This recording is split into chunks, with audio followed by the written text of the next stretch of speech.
let's do it. How to meditate. How do we meditate? How do we calm the mind? Meditation is so in. Everybody does it. How do we do it? And so many people are like, nope, meditation is not for me. It's not going to work for me because, well, my mind's too much on the go. And there are so many misinterpretations of what meditation is. And there's so much research on how it's so beneficial, right? And it's going to like transform your life. And it will. And look, I am someone who, before the spiritual shift, when I heard of meditation, I would hiss like a cat, like, ew, that's way too hippie. I'm not doing that, okay? And I get it. I really do. And then after the spiritual shift happens, one of the first things that guidance communicated to me was learn to meditate. I'm like, okay. And I watched a guy on YouTube, like I typed how to meditate. And this guy's like, you're going to have thoughts. But I was in this place of kind of doing it backwards. I never seeked anything and like, boom, it just happened. And when I was learning to meditate, I didn't have any thoughts. I didn't have a racing mind. I was just deeply present. And so when I was watching that video, he says, well, just come back and like cancel out your thoughts and come back. And they're like, what thoughts? And I couldn't understand what the big deal is. Why are people having trouble meditating? What's the big deal about meditating? Because I was having these 2.5 weeks of just being in a constant meditative state. And so I get it. And I get that shift. And meditation is something that many teachers come back to. The meditation is something that my own guidance keeps bringing back to share that. It's important to learn to come back into the body. And that's why today I want to share with you some misconceptions, but also how to make it easy and how to make it accessible and how you can do it in the way that is right for you. So let's dive right in.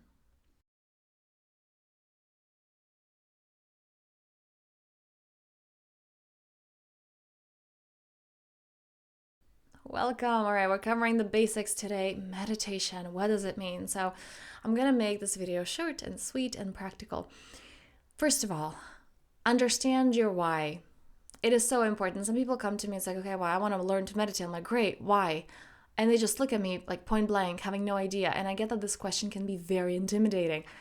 Why do you want it? It's like, I have no clue. Understanding why. And for some people, it may be just the check mark, like, well, I heard it's good for me, it's healthy, I don't know. And that's fine. And if that's where you're at, great, start there.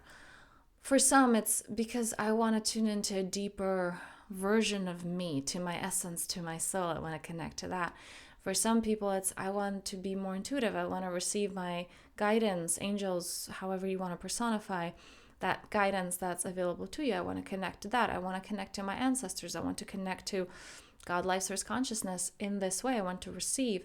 For some is I just want to deepen into presence. So understanding what is your why, that it's very different. We all have our own different whys. I meditate quite a lot and I have whys, different whys for each session. All right. So what is that for you? That is step number 1, identifying the why for you.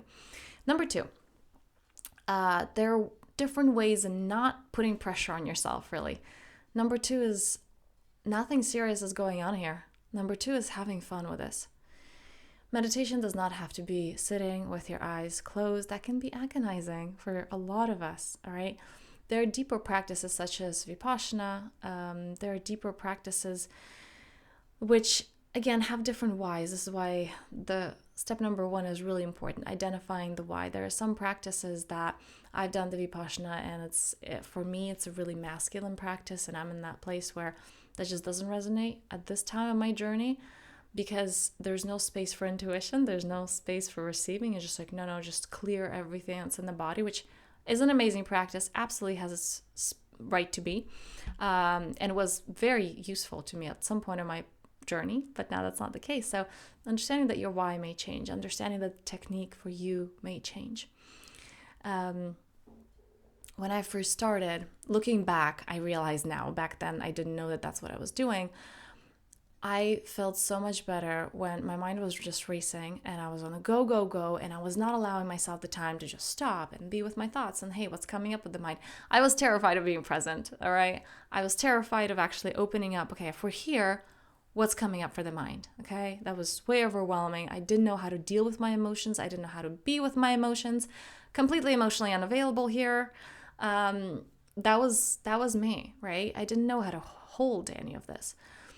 And I found such relief when I would take the train. I live in central Switzerland. I would take the train and I would go to a place where I can walk along the lake.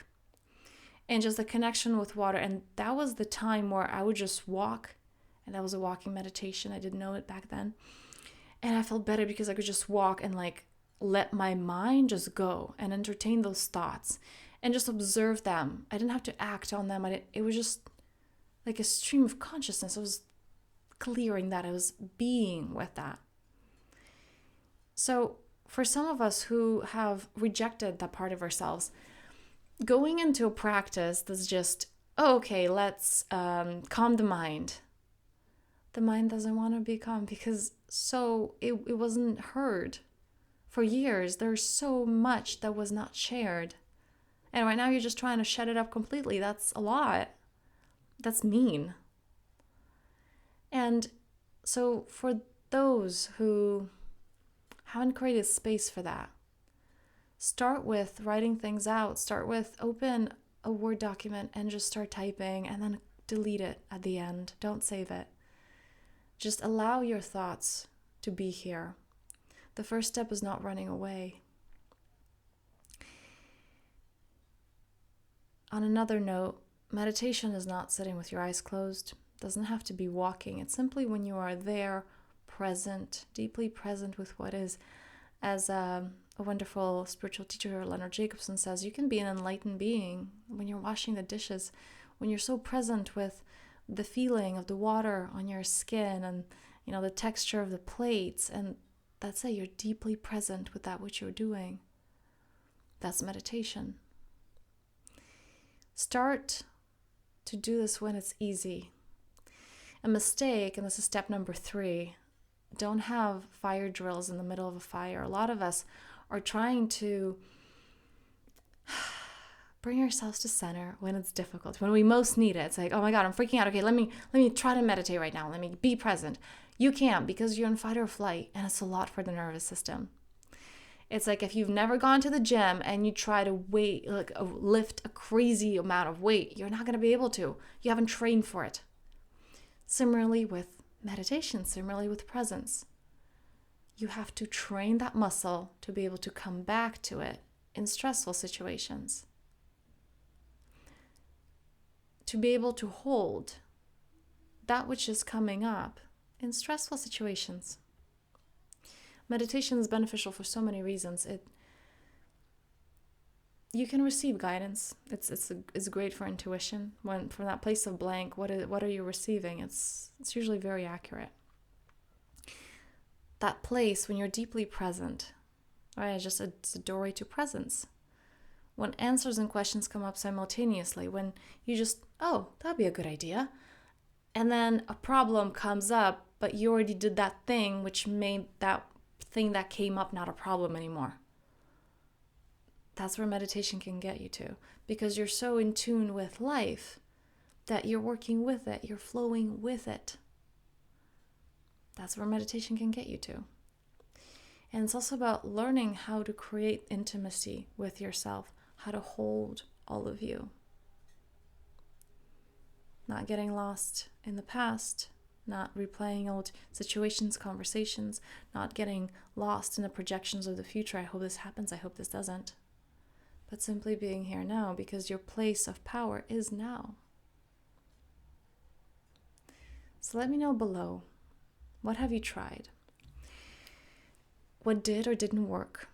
Also advising, this is a community, advising those who may be reading the comments like, oh, this may work. Taking a few deep breaths, I highly recommend meditation. Things like the Wim Hof breathing technique really gets you into that state of, oh, this is possible. And then once you do this with breath work, you want to be able to calm your mind to get yourself into that state without breath work, but simply with, just tuning into the present moment. One that I highly recommend is focusing on one pointed focus. It can be the palm of your hand, either visually, just looking in one point, one line, or focusing on one finger, and then feeling the sensations within that one finger. really trying to tune into the feeling of the skin being wrapped around that one finger, the nail, and how that feels. And getting so focused on one point that gets you into the present moment. It can also be, it's not as effective because here you're also including your feelings when you're working with the physical body. You can look at a pen. I have a hair clip here, looking at just one point of it and just being deeply present with that. Noticing your mind judging, like, oh, it's black. Oh, here there's like a little white dot that shouldn't be there.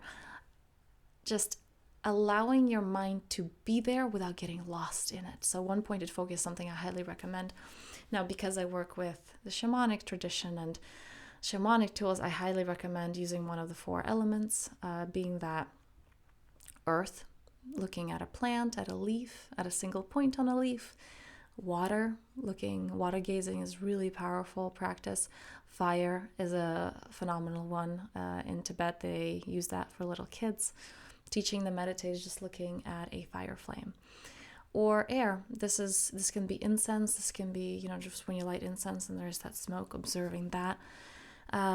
Looking at a feather, looking at clouds passing by. Again, just observing the mind, stepping back into the observer and not getting lost in the story. So let me know down below, what have you tried? What worked for you? What didn't? And if you want one-on-one support with this, reach out to me at info@thepowerfulself.me. I thank you for being here. I thank you for being courageous enough to step into that. Like, okay, how do we observe the mind? How do we come into this? And as always, I am wishing you a very powerful day.